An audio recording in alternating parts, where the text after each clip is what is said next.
यो hello everyone, कैसे हैं सारे के सारे। आई होप आप सब लोग ठीक होंगे। तो भाइयों, आज मैं बात करने वाला हूँ एक ऐसे एनिमे की जिसकी स्टोरी बहुत अच्छी है, जिसकी पेसिंग बहुत अच्छी है और ओवरऑल बोल तो हर चीज में वो एनिमे 10/10 है। लेकिन कहीं ना कहीं फैन बेस बहुत ज्यादा टॉक्सिक है। किस एनिमे का फैन बेस टॉक्सिक नहीं होता? ये सब चीजें छोड़ते हैं और बात करते हैं फुल मेटल अल्केमिस्ट ब्रदरहुड की। तो भाई, मैंने रिसेंटली अभी देख के ये एनिमे खत्म किया है और भाई बहुत ज्यादा सही है, बहुत ज्यादा सही है। मैं बताऊं, मैं ये एनिमे स्टार्टिंग में इसीलिए नहीं देख रहा था बिकॉज मुझे लगा था बहुत ज्यादा टॉक्सिक है और इतना भी कुछ नाम भी खास नहीं था। लेकिन जब मैंने इसके 3-4 एपिसोड देखे तब जाके मैं इस पे पूरी तरीके से हुक हो गया। फिर मैंने ये जैसे तैसे करके खत्म कर दिया, 3-4 दिन लग गए। तो भाई बहुत ही तगड़ा एनिमे है। सो बिना टाइम वेस्ट करे अब हम इसकी समरी को देख लेते हैं ताकि आपको एक आइडिया लग जाए कि यह एनिमे किस बारे में है। अब इसके अंदर हमें दो भाइयों की स्टोरी दिखाई जाती है, एड और एल्फोंस, जिन्होंने एक टैबू कमिट किया है। बेसिकली इस दुनिया के अंदर जैसे और एनिमे के अंदर मैजिक होता है, इस दुनिया के अंदर उसी मैजिक को हम एल्केमी बोलते हैं, जो थोड़ा बहुत साइंस जैसा लगता है। अब तुम लोग सोचोगे एल्केमी आखिर होता क्या है, तो मैं तुम्हें बहुत ही सिंपल कर बताता हूँ। Take for example this phone, right. इस फोन के अंदर कुछ पर्टिकुलर मटेरियल है, किसी पर्टिकुलर मटेरियल से फोन बना है, इसका एक पर्टिकुलर वेट है, इसके अंदर एक पर्टिकुलर मास है। ओके, अब इस फोन को लेकर अल्केमी के थ्रू हम किसी और चीज में ट्रांसफॉर्म कर सकते हैं, लेकिन शर्त सिर्फ इतनी होनी चाहिए जितना मटेरियल इस फोन के अंदर यूज हुआ है और जितना मास इसके अंदर है उतने ही सेम मटेरियल से कोई भी चीज बना सकते हैं, लेकिन सेम मटेरियल होना चाहिए, उतना ही मास होना चाहिए उसके अंदर। जैसे अगर अब मैं इस फोन से वो मटेरियल बनाने की कोशिश करूंगा तो मैं इससे इतनी बड़ी गन नहीं बना दूंगा। इससे अगर गन बन भी जाएगी तो वो बहुत ही छोटी बनेगी।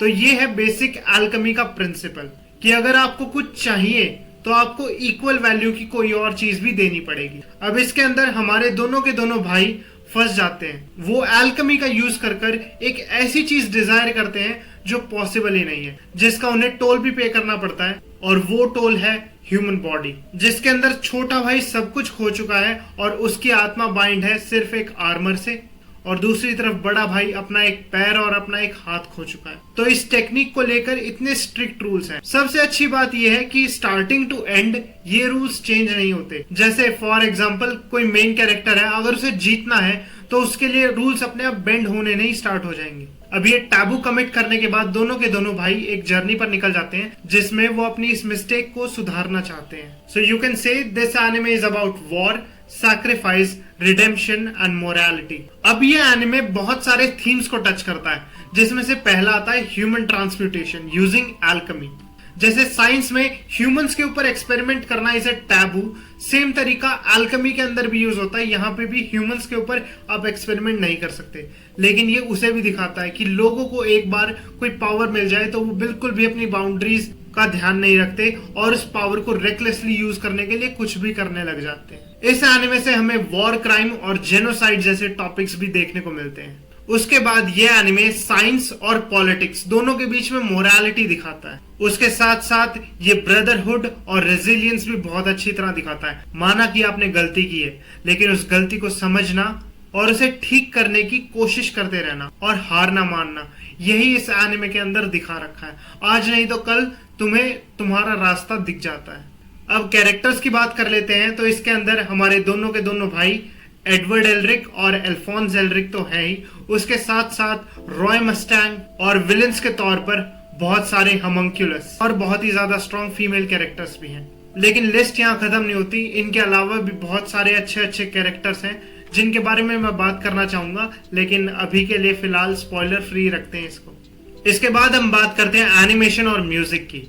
उसके बारे में बात करने के लिए ज्यादा तो नहीं है, लेकिन मैं ये बोलूंगा एनिमेशन भाई डिसेंट सी है, लेकिन कंटेंट ही है जो कंटेंट आपको हुक कर रखता है। इसके साथ साथ फनी मोमेंट्स क्रिएट करने के लिए एक डिफरेंट एनिमेशन अप्रोच रखी गई है जो देखने में काफी ज्यादा ठीक लगती है। अगर मैं म्यूजिक की बात करूं तो बहुत ही कम सीन्स के अंदर म्यूजिक का यूज किया गया है। ओपनिंग और एंडिंग सॉन्ग्स बहुत ज्यादा अच्छे हैं, वो कहीं ना कहीं हुक कर रखते हैं कि कुछ ना कुछ अच्छा आने वाला है और आप पूरा ओपनिंग और एंडिंग जरूर सुनते हैं।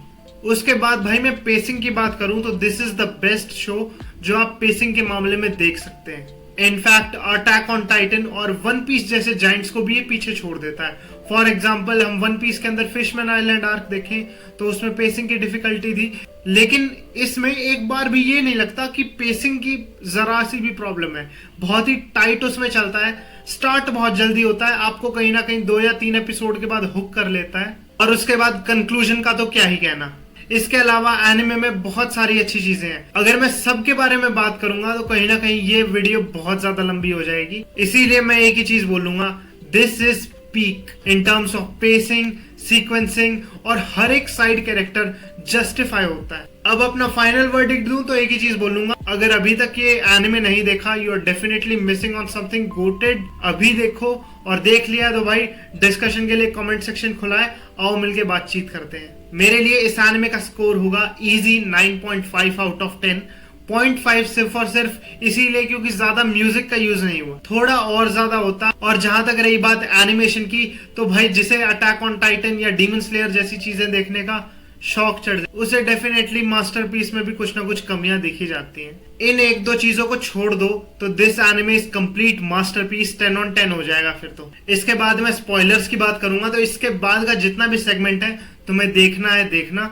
अगर तुमने ऑलरेडी एनिमे देखा हुआ है तो, अगर नहीं देखा भाई डेफिनेटली छोड़कर चले जाओ और पहले एनिमे देखो, क्योंकि अगर तुम फर्स्ट हैंड देखोगे तभी पता चलेगा कि कितनी बढ़िया चीज है ये। चलो तो आई होप तुमने पॉज कर दिया होगा, और जिन्होंने नहीं किया तो अब स्पॉयलर्स की बात करते हैं। सबसे पहले बात करते हैं मेरा सबसे ज्यादा शॉकिंग मूवमेंट, वो था ह्यूज की डेथ होना, उसके साथ साथ पूरी कंट्री के ऊपर एक ट्रांसम्यूटेशन सर्कल ड्रॉ कर देना, और तीसरा मूवमेंट जब ये पता चलता है कि ब्रैटली का बेटा भी एक होमनक्यूलस होता है। इसके बाद मेरा सबसे फेवरेट मूवमेंट था जब ब्रैटली की एंट्री होती है और वो बिल्कुल एंट्रेंस से एंट्री लेता है और आगे जाकर पूरे टैंक को डिस्ट्रॉय कर देता है और बहुत जल्दी छत पर पहुंच जाता है। That scene was something. मैं जानता हूं वो कहीं ना कहीं एक विलन है, लेकिन भाई वो सीन बहुत ज्यादा सही था। और फेवरेट कैरेक्टर की बात करें तो मेरे लिए फेवरेट कैरेक्टर बहुत सारे हैं। फॉर एग्जाम्पल ह्यूज है, और उसके साथ साथ बेरी द चॉपर मुझे बहुत ज्यादा सही लगा जब वो हमारी तरफ अलाइन हो जाता है। इसके अलावा कोई और बात करनी है तो तुम लोग कमेंट्स के अंदर आ सकते हो।